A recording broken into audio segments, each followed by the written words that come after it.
स्वागत है आपका एक बार फिर से। और चलिए तस्वीर आपको दिखा रहे हैं गुरुग्राम की, जहां पर मैराथन को हरी झंडी दिखाकर रवाना किया है। हरियाणा के मुख्यमंत्री मनोहर लाल ने 20,000 से ज़्यादा धावक दौड़ लगाते हुए आपको नज़र आ रहे हैं। हरियाणा के मुख्यमंत्री मनोहर लाल यहाँ पर मौजूद है। इससे पहले युवाओं को उन्होंने संबोधित किया, युवाओं के साथ संवाद किया और बताया कि फिट रहना कितना ज़रूरी है। और ये देखिए तस्वीरें गुरुग्राम से, जहाँ पर मैराथन का आयोजन और भारी भीड़ है, सिक्योरिटी भी उतनी ही टाइट है।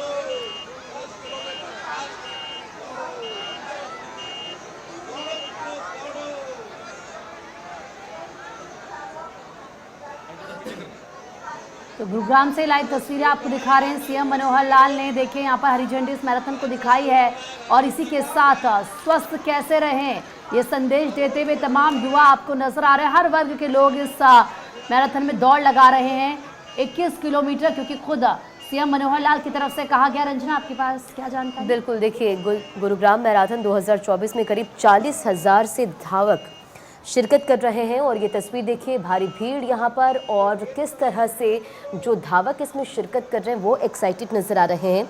इस दौड़ के विजेताओं की अगर बात करें तो 15.50 लाख के पुरस्कार दिए जाएंगे। वहीं 42.1 फुल मैराथन में विजेता को 15 लाख रुपए के पुरस्कार से नवाजा जाएगा। और इसके अलावा सबसे ज़्यादा उम्र के बुजुर्ग और सबसे कम उम्र के यंग विजेता को भी सम्मानित किया जाएगा। 4 चरणों में आयोजित इस मैराथन का पहला चरण आज शुरू हुआ है, आरंभ हुआ है।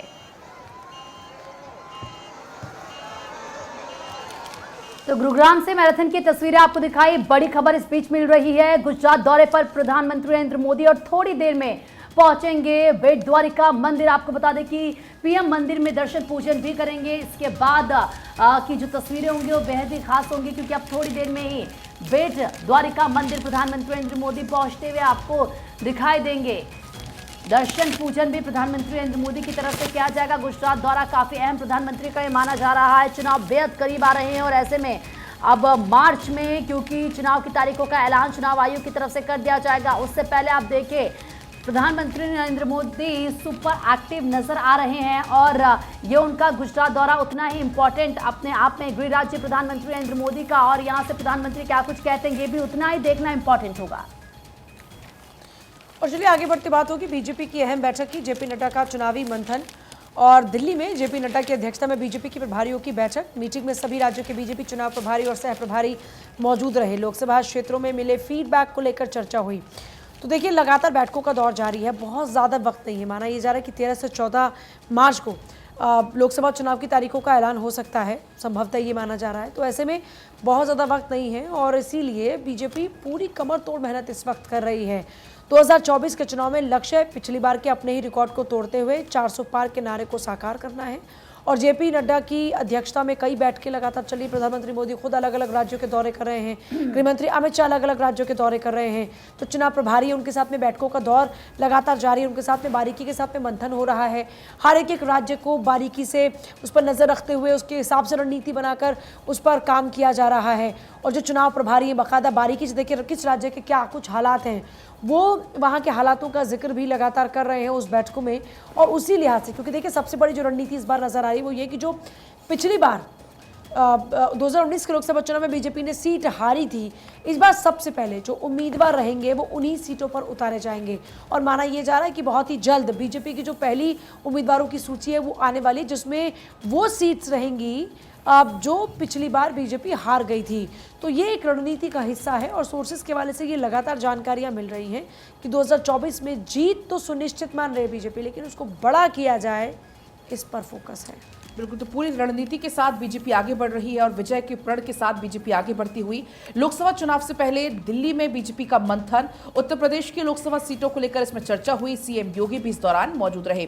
तो बीजेपी बारी बारी से हर एक राज्य के हिसाब से वहां पर मंथन कर रही है, चाहे फिर वो पश्चिम बंगाल हो, चाहे यूपी हो, चाहे मध्य प्रदेश हो, चाहे छत्तीसगढ़ हो। अभी आपने देखा था हाल ही के दिनों में अमित शाह छत्तीसगढ़ पहुंचे हुए थे। जेपी नड्डा भी लगातार बैक टू बैक दौरे कर रहे हैं, खुद प्रधानमंत्री मोदी भी लगातार दौरे कर रहे हैं। और इसी बीच अगर हम बात करें उत्तर प्रदेश की, उत्तर प्रदेश पर नजरें सबसे ज्यादा टिकी हुई हैं। उत्तर प्रदेश की तमाम लोकसभा सीटों को लेकर चर्चा हुई। खुद इसमें उत्तर प्रदेश के मुख्यमंत्री योगी आदित्यनाथ मौजूद रहे।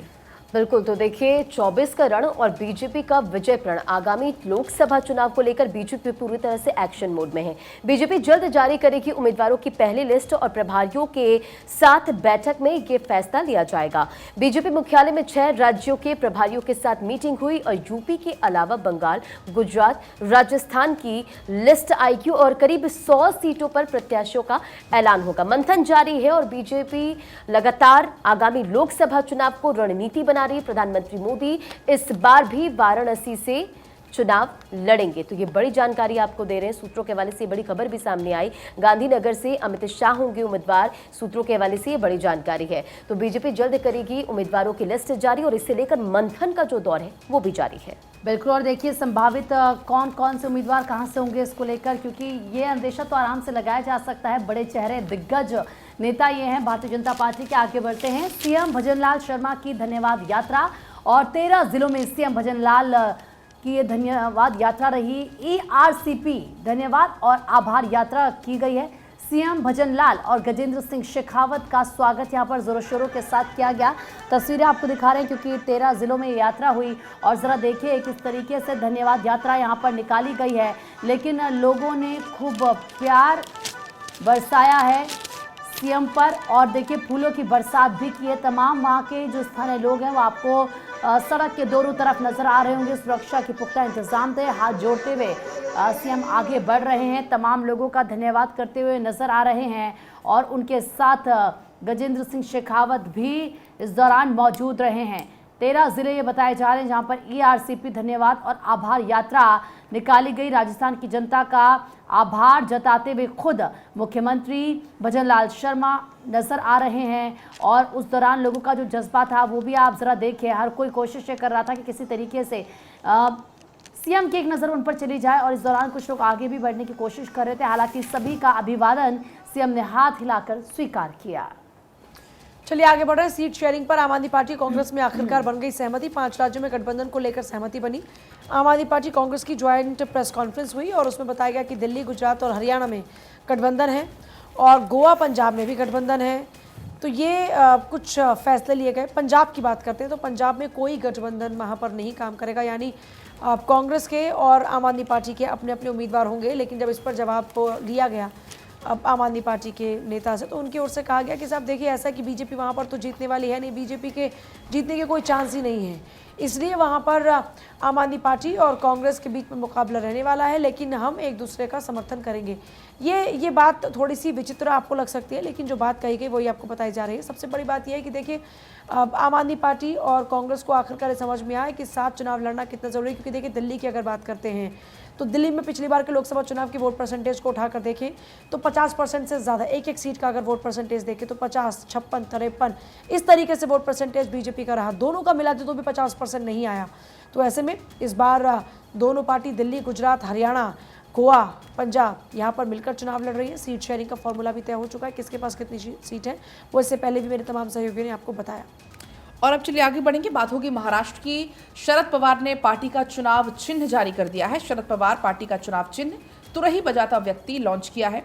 एनसीपी शरद चंद्र पवार का चुनाव चिन्ह जारी हो गया। 27 फरवरी को सीट बंटवारे पर MVA की मीटिंग भी, ये बड़ी जानकारी है। और इसी बीच पार्टी का जो चुनाव चिन्ह है उसे भी लॉन्च कर दिया है। तुरही बजाता हुआ व्यक्ति जो कि पार्टी का चुनावी चिन्ह है। आगे बढ़ेंगे। न्याय यात्रा की वजह से फंसी एम्बुलेंस। दरअसल राहुल गांधी के संबोधन के दौरान जाम लग गया और पुलिस ने फिर बड़ी मुश्किल से एम्बुलेंस को वहां से निकलवाया। आप जानते हैं कि राहुल गांधी की तरफ से भारत जोड़ो न्याय यात्रा निकाली जा रही है और कल ये यात्रा यूपी में पहुंची थी, जिस दौरान वहां पर जब राहुल गांधी का संबोधन चल रहा था तो भारी जाम लग गया क्योंकि लोग इनको सुनने के लिए इकट्ठा हो गए। इसके बाद एक एम्बुलेंस यहाँ से आ रही थी, वो इस जाम में फंस गई। हालांकि पुलिस ने कड़ी मशक्कत के बाद जैसे तैसे एम्बुलेंस को रास्ता दिलवाया है। भारत जोड़ो न्याय यात्रा पूर्वोत्तर से शुरू हुई है और अब धीरे धीरे अपने लक्ष्य की ओर ये यात्रा बढ़ती हुई नजर आ रही है। तमाम राज्यों को कवर कर रही है। उत्तर प्रदेश के मुरादाबाद में कल ये यात्रा पहुंची थी। ये देखें किस तरीके से कांग्रेस पार्टी के झंडे तमाम उनके समर्थकों के हाथ में है, लेकिन राहुल गांधी का संबोधन इस दौरान चल रहा था। लोग उनके जो समर्थक है वो उनको सुनने के लिए पहुंचे थे, इस यात्रा में शामिल होने के लिए पहुंचे थे। और ये देखिए बाकायदा किस तरीके से क्रेन के जरिए आप यूँ कह सकते हैं कि राहुल गांधी को माला पहनाने की या उनको एक ये कह सकते हैं कि एक स्वागत के तौर पर उनको ये माला दिखाई जा रही थी, लेकिन इस दौरान वहाँ पर एक एम्बुलेंस फंस गई, जिसके बाद स्थिति थोड़ी सी अजीब सी हो गई।